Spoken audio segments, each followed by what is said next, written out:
What's happening, people?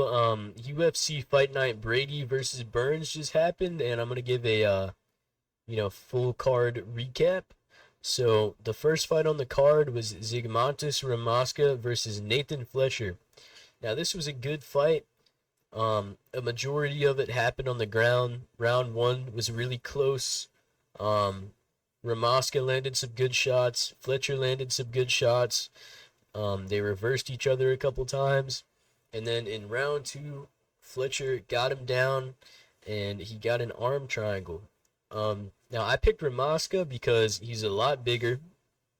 Um, he's a lot more powerful. I thought he'd be a lot stronger because Fletcher used to be a bantamweight. And Fletcher broke his leg on Tough, so that's a pretty big injury, pretty hard to come back from. But Fletcher proved me wrong. He's a very good fighter. I think that was a really impressive performance. So yeah, I'm glad that he won.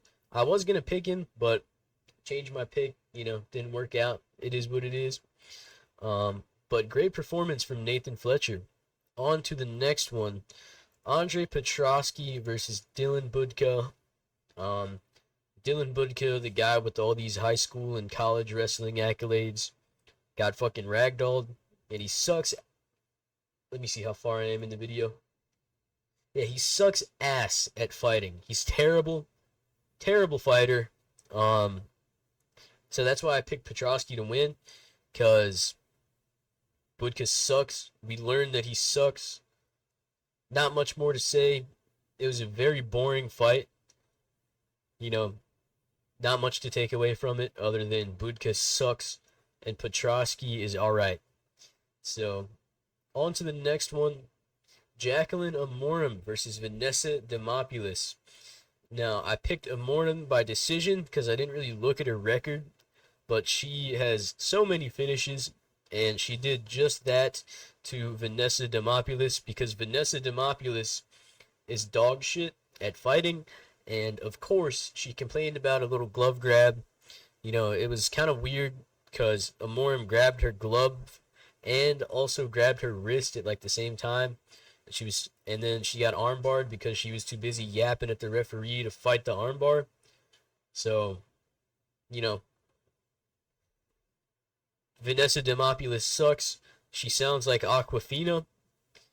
Really annoying voice, really annoying person, not great at fighting. So I'm glad she lost. Jacqueline Amorim is pretty good. I got high hopes for her in the future. Very dangerous grappler. So yeah, I'm glad she won. On to the next one. Gabriel Santos versus Yija. This was a fucking banger. Round one, all three rounds, Santos kind of dominated. He was the better striker, better grappler.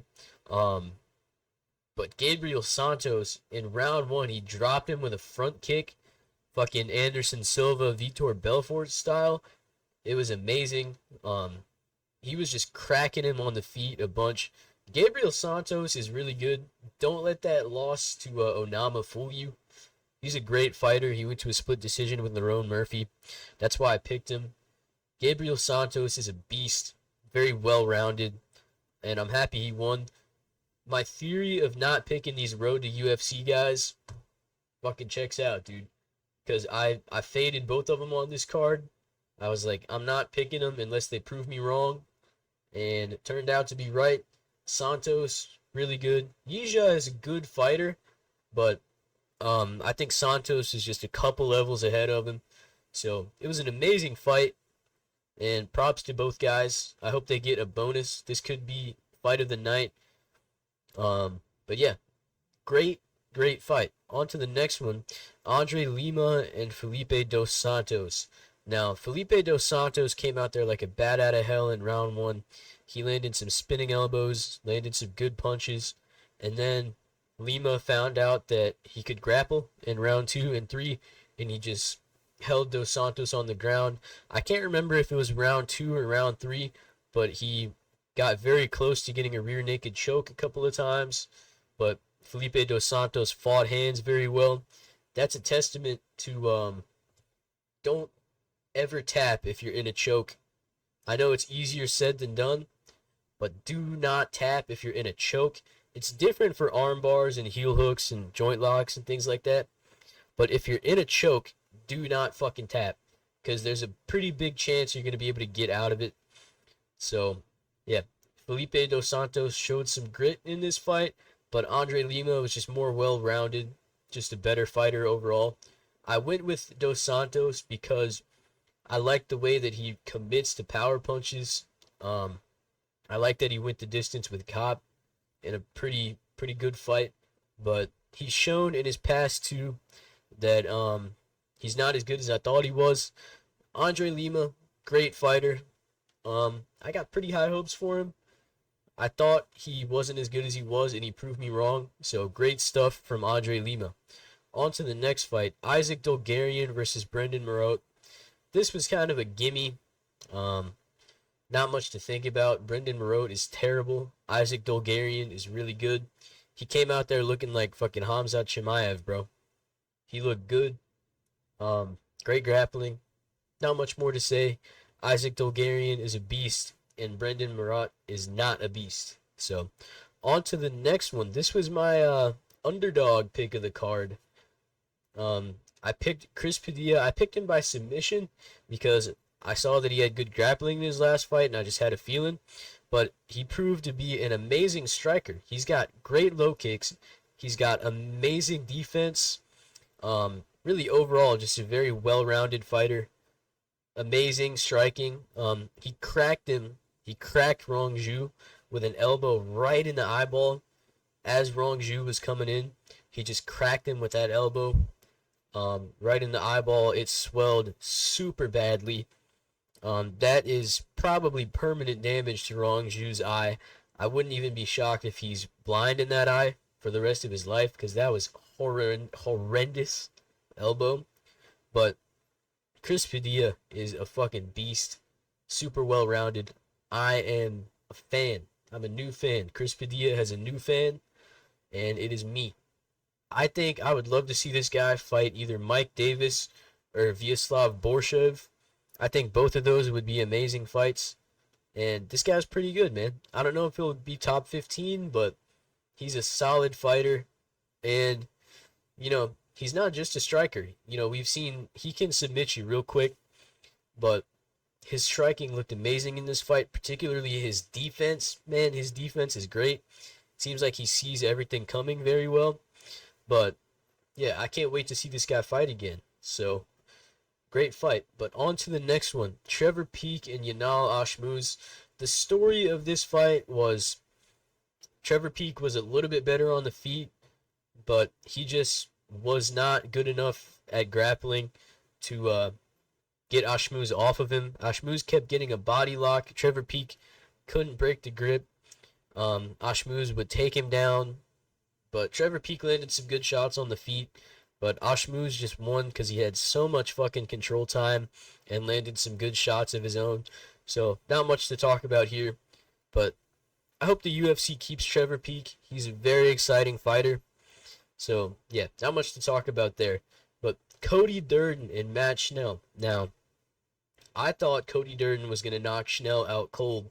And I think Cody Durden might have something I call grandma power disease. Speaking of grandmas, dude, look at this ad. I don't know why there's ads on Tapology. If I zoom out a little bit, you'll see that I have an ad blocker up here. It is what it is, dude.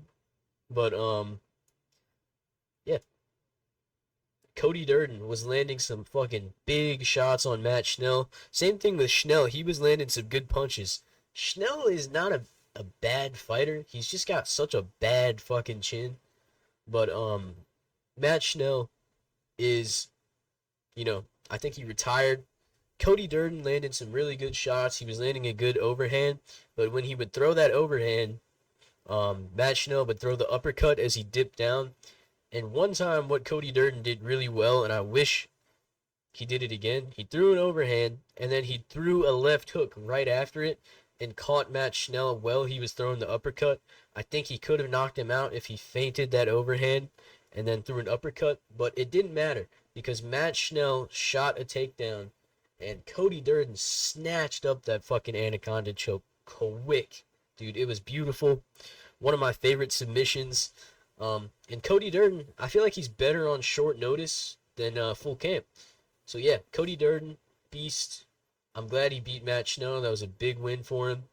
And yeah, now he's in the top 11. So good stuff from Cody Durden. On to the next one. Steve Garcia versus Kyle Nelson. Now, Steve Garcia was extremely nervous before this fight, and you could tell in the fight because he threw a kick and then fell over like a fucking dunce and got his back taken. And when that happened, I was like, oh my god, he's gonna fucking lose. But he reversed Kyle Nelson, he got on top, and this fucking guy has some killer instinct, dude, and he's got disgusting power. He landed some disgusting elbows and hammer fists. And then Kyle Nelson was like sitting up against the fence like this. Steve Garcia posted on his face and fucking elbowed the hell out of him. And that just dropped Kyle Nelson.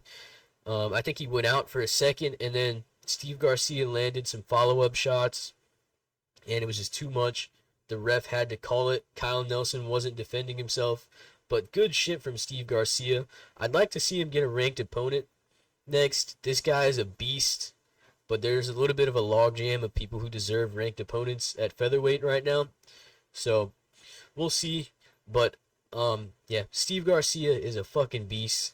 I can't wait to see him fight again. Very skilled fighter. And extremely dangerous. So I think that's what makes him so good is the amount of power he has. But yeah, great fight from Steve Garcia. So I can't wait to see him fight again. But we move on to the co-main event. Jessica Andrade versus Natalia Silva. Now this was also an amazing fight. And right off the bat, Silva is one of the best fucking women's strikers right now. And maybe ever. She's just very good at striking. Andrade kept swinging and missing. Silva would be landing jabs. She'd land 1-2s, hooks. She'd be landing side kicks to the face. She was landing some nice body jabs. Every time Andrade got close or shot a takedown, she would clinch very well, throw knees to the body. She'd be throwing short elbows. You know, she would like throw a jab and then switch to southpaw, throw a 1-2. She's just a very good striker. So, I think one day she'll be a champion. This was a very good fight, and my hopes are high for Natalia Silva. So, let's move on to the main event. Sean Brady versus Gilbert Burns. Now, I'm not going to sit here and lie to you guys and act like I like Sean Brady. I'm going to be honest, I don't really like him. He's a little bit boring, but nonetheless, he's still a fucking beast. He's really good at fighting. He proved me wrong. I thought Burns would be able to, knock him out after, losing the early rounds. But Sean Brady just put it on him the whole time. He was throwing good combos. One thing he did really well, he'd throw like a left hook into a low kick. He's got smooth low kicks. He fucked Gilbert's leg up. He would land jabs. He would just throw these like rushing combos. He'd throw like double jab, right hand, left hook, uppercut, back Burns up, get him in the clinch. That was the story of this fight. And once it was in the clinch, he's just too strong for Burns to really do anything. He got some really good takedowns, and just really limited Burns' offense. I wish Burns threw more jabs in this fight. I think he could have caught Sean Brady if he did. But he was just a little bit hesitant because although Brady's shots weren't really hurting him, it was just so much output that you have to defend yourself. So Sean Brady did a very good job in this fight. He's a really good fighter. I gotta be honest, I don't really like him, but beast. And sadly, he's probably gonna beat Jack Della Maddalena if they ever fight. Which sucks because JDM might be my favorite fighter right now. But Sean Brady is really good. So, yeah, I'm a little bit bummed. He beat my guy Burns. But it is what it is. He looked great in this fight. He did get wobbled a couple times. But it wasn't anything serious. And he's shown to improve very fast. So, let me know what you guys thought about this card. I thought it was good. Um, Overall, pretty good card. Sean Brady impressed me. Natalia Silva really impressed me. But yeah, that's what I thought. Let me know what you guys thought in the comments down below, and have a good night, everybody.